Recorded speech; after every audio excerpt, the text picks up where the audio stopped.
On the menu today, Julia Child's curry. You heard me.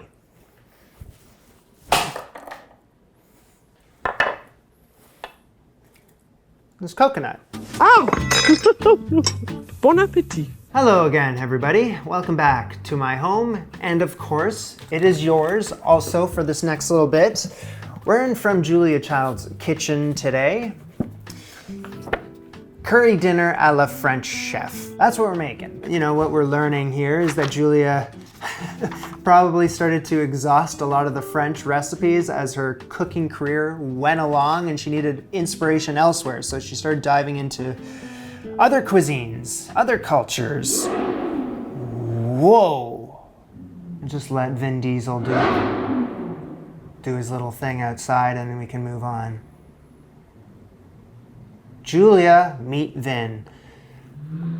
Now, she does give a disclaimer with this recipe that she's not, obviously, an Indian cook. So techniques may be a bit dated here. She's gonna take certain liberties considering the time period she was living in. You know, times have changed. Now I could just look up the most authentic curry recipe in seconds if I wanted to. Not Julia. Surrounded with puffed up poppadoms and bowls of spiced lentils, chopped eggs, chutney, fresh coconuts, sautéed pine nuts, diced bananas, steamed rice, and fragrant curry sauce, yesterday's roast becomes the basis for a curry dinner party. A dinner party? There's no one here. This recipe has Indian influence as well as English and French. She just wanted to have fun, you know, with the idea of curry. And I think we could all use a little more fun in our lives. I think. Let's get to work. So we're gonna start off with our coconuts. And when I had an opportunity to go find some fresh coconuts for a recipe, I said, yes, please. I've never cooked with them before, so I thought this was a great opportunity to do so. So I have what's left from the one that I smushed earlier. And I got a whole one here. She says if you're not using fresh coconuts, you can omit them altogether. I don't know if you necessarily have to do that this day and age, because what we need is coconut milk. And you can buy good stuff from a can nowadays. I don't know if Julia could. So what I needed to do with the coconut first is to crack the shell.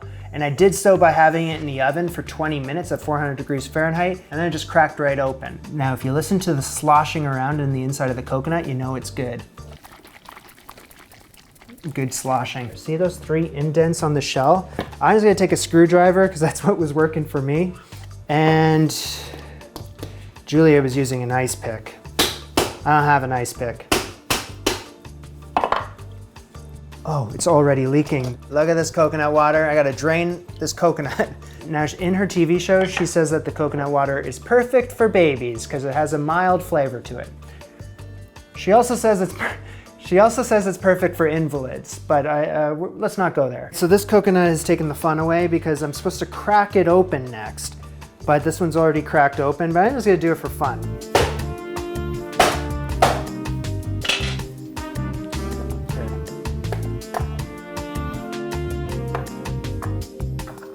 Okay, so we done.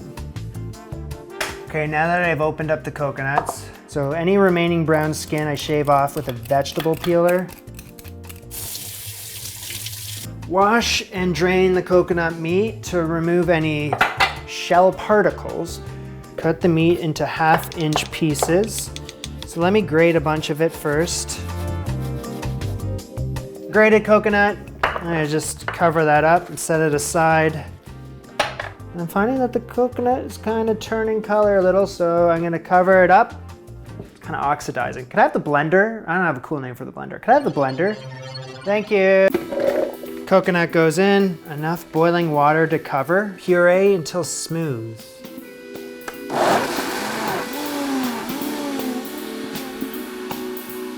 This still has like coconut, yeah, it's not like completely smooth. So I gotta squeeze and strain all the liquid out of this, and that's gonna be the coconut milk in the corner of a heavy dish towel over a bowl.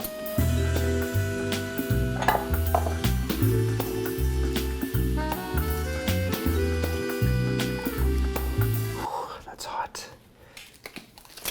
All right, why don't we take a look? Now that I have the gloves on, I can squeeze this out. You don't need that. Let's do more. Why?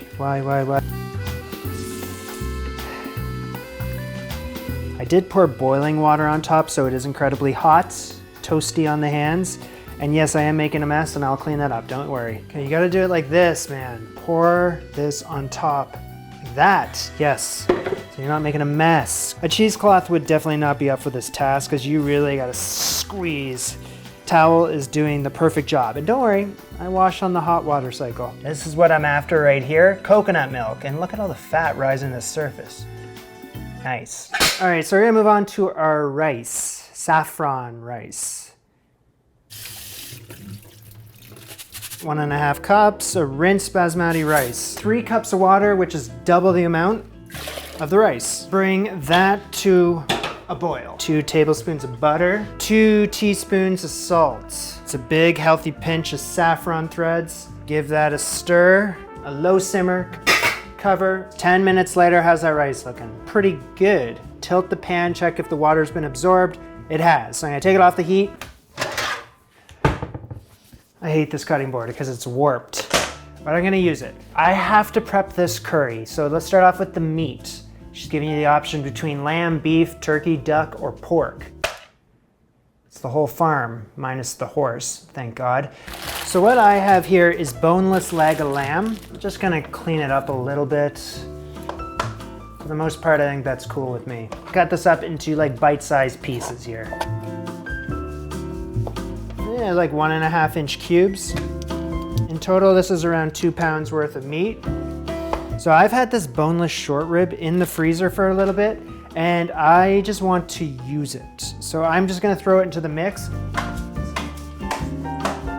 I would say just under 6 cups of meat. All right, so we got a little more prep to do, so why don't we just season while we wait.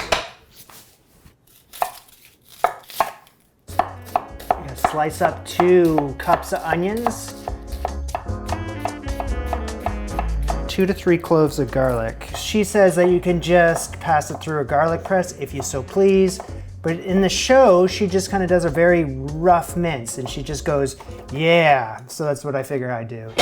So in a Dutch oven, medium heat, you can come closer if you like. So we're gonna cook up our onions, and Julia uses oil to do so because she does not have ghee readily available the way I do right now. So I'm gonna add in 3 tablespoons of ghee, and ghee is of course clarified butter and is very common in Indian cooking. And in goes the 2 cups of sliced onions. I'm assuming this has to be on like a low heat for this to happen. So what I gotta do is cover up these onions, cook them low and slow for 10 minutes until they are translucent but not browned. So because I made this rice so damn early, I have to keep it in another pan in simmering water. But before I leave it be, I'm just gonna give it proper fluffing and a little more salt. Nothing too surprising when it comes to the spices for this dish. Ooh, wow, curry powder. What a shock. Which is a spice blend, right? It has, just a sec. Sorry, it has coriander, turmeric, mustard, cumin, fenugreek, paprika, cayenne, cardamom, nutmeg, cinnamon, and cloves. That's all in here. And Julia says you need 2 to 4 tablespoons of it, so I figure 3 tablespoons. That is like 3 and some change. Stir that in, and that smells amazing. Smells incredible. I'm gonna cook that for another 3 minutes. 3 tablespoons of all-purpose flour, and let's get another tablespoon of ghee in there as well. And then we're gonna stir that all together until it becomes a malleable paste. Malleable? Malleable. Cook that nice and slow for 3 minutes. Well, unbeknownst to you, I have some simmering homemade beef stock.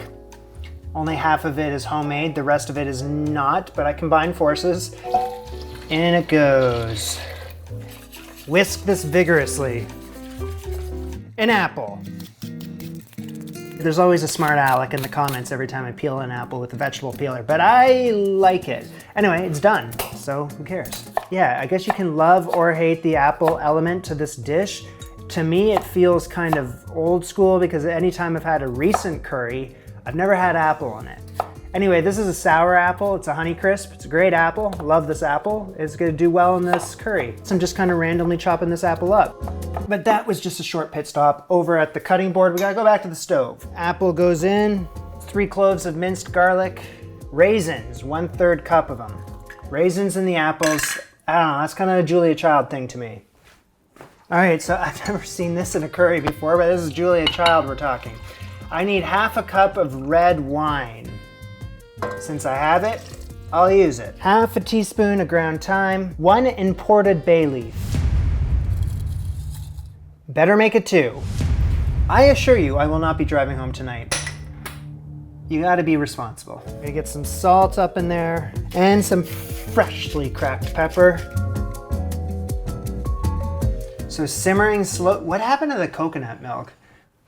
Okay, so while this is simmering away for the next 30 minutes, I'm adding coconut milk. Remember the coconut milk? It took all that work to make it. Now I have it here and I'm like, what the hell am I doing with it? This curry is gonna thicken throughout that half an hour and this is gonna thin it out. So I add in total around a cup worth throughout the half an hour. And it's gonna be left uncovered. Let's move the curry over here because we're making a show and I like hanging out over here. Large frying pan, high heat. Line the bottom of this pan with oil. Let's add the meat into the frying pan. Sauteing the meat quickly, so tossing and turning, and we're just looking for a light brown on the sides. I would say that's good. So we can bring the curry back over here. Add a little more coconut milk, then we can add the meat.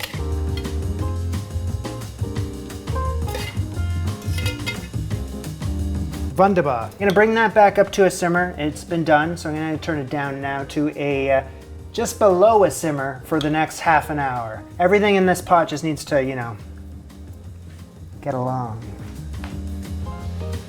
1, 2, 3, 4, 5, and then there's 6. So maybe 5 or 6 different condiments that I now need to prepare for the feast. Let's start. So first things first, I'm gonna take a cucumber, peel it up. Off goes the head, half it lengthwise. Okay, and then I've just learned this cool trick recently where I take a spoon and I remove the seeds like that and tear the cucumber in half. Not like that, but kind of. Remove those seeds. So spoon into there. All right, just there you go. And then we dice. Okay, so she is pretty vague about this whole, I can sit up, there. Stand up straight. So she is pretty vague about this whole condiment situation. There's a lot of open to interpretation going on here. So I have green pepper. She doesn't say how much. I think you just follow your heart. All right, I'm good at that. And I dice this up. Obviously the point of this condiment is to add some freshness to everything. So then some green onion / scallion. Gonna finely mince that up. All right, get that in here. Some salt, pepper.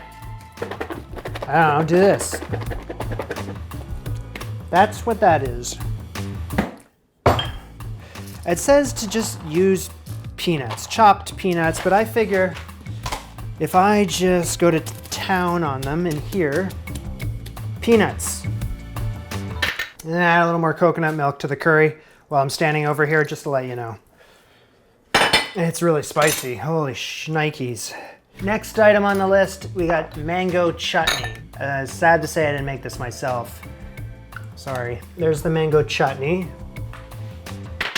She doesn't mention the, chopped eggs. She talks about it at the very beginning. She also name drops it in the TV show. It's not in the condiment list here. So what do you need to know though? You got a hard-boiled egg in the fridge, just chop up an egg. I will. Chopped egg. So, pine nuts.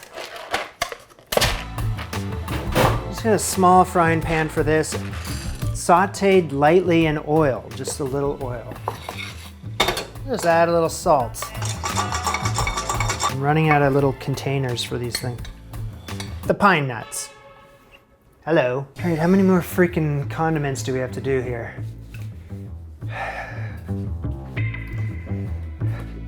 In banana, I don't know. I already have all these other condiments, so I'm just gonna do a half a banana. Chopped banana. Cover that one up until you need it. They just keep going and going. I'm gonna take some of this leftover onion, I'm gonna throw some of it on the ground, the rest of it I'm gonna mince up. here are some cooked lentils. Take this onion, get it in with the lentils. I don't know, I'm just making this up as I go. I'm just following the very vague instructions of what to do. She says some parsley. Let's just choose how much parsley we want to go in there with some olive oil. Yeah, olive oil. And oy vey. Pepper, salt. And this is what she says: cook lentils tossed with oil, minced onions, parsley, and seasonings. You can't say that that's not what that is. So while I was making all those condiments, I've had this curry, I've had the curry simmering on a low heat. So those flavors are really, you know, I figure if I just add a little pinch more of that coconut milk with, throw things on the ground, and then I'm gonna add a little salt. Oh, right. Okay, so the last piece of the puzzle here, the poppadoms. The poppadoms. Everyone loves poppadoms. Anytime I'm at an Indian restaurant, I make sure to get the poppadoms. They're made out of lentil flour, and they are uber thin. You can see the cumin seeds all throughout. And I have never seen them in this raw form before. I've only ever eaten them. So cooking them will be like anything else on this show, an experience. That is freaky. Have you seen the rabbit? Look at that. All right, I'm gonna be using some sort of neutral oil here. Think of just basically deep frying this stuff, right? So just get the heat up to hot. Draw. This is my new infrared thermometer. Does that hurt? 350 degrees Fahrenheit. Poppadom, in it goes. On one side for a few seconds. It shouldn't take long, and then you flip it over. This is my first time doing this, and this is quite amusing. Okay, so after a few seconds in total, that should be done. Next one up. Couple seconds, out it goes. This is very fun. That was the point of this exercise today anyway.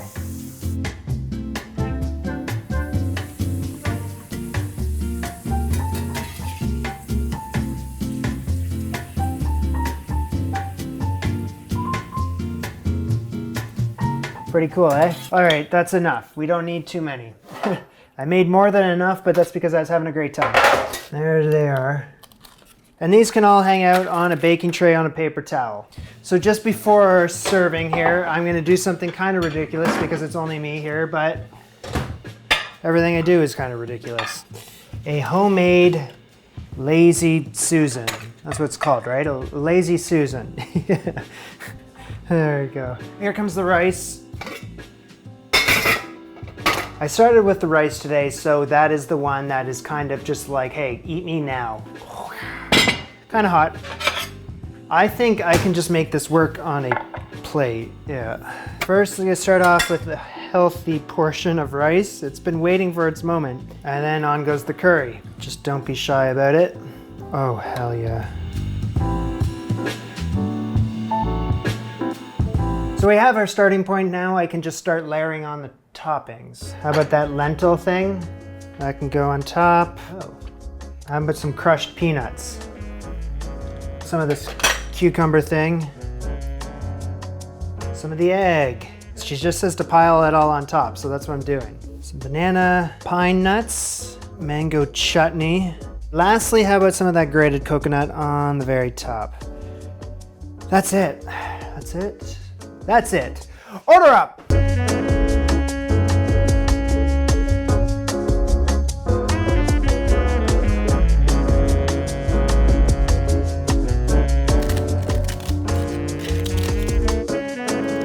I don't know how this is gonna look on camera, but in front of me, this is heavenly. Just having everything on a plate like this, just like piled together, nothing gets better than that.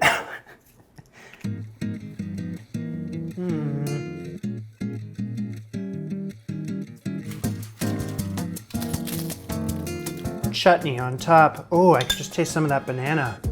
That's nice.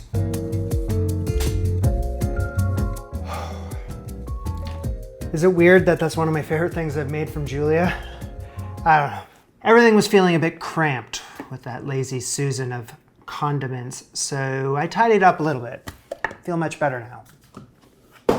Obviously, Julia is primarily known for French cooking, so it kind of feels weird to say this, but this one kind of snuck up on me. It's like low-key one of my favorites of recent memory. Of 2024, let's go with that. I know the number one thing that made that curry so good was that I just let it simmer for a few hours, untouched, just like do your thing. Yeah, I was stirring it and watching it and seasoning it and adding the coconut milk, but whew, but that's exactly where it needed to be because I just gave it time to, you know, and the flavors were very robust and complete. It had everything, sweet, savory, sour, and spicy. All of those condiments were doing their part. I gotta give a special shout out to that banana though, because I would never have thought of that. Every time I took a bite, I was like, oh, there's a little banana. It was nice. And the cucumbers with the freshness. Probably didn't need them all, but I did like them all. Oh, and the chutney. Of course, the chutney too. Oh my God, I didn't make the chutney, but I really liked the chutney. A good chutney. Also this was great. I will see you back here next week. This was Jamie and Julia. Bon appetit. Au revoir.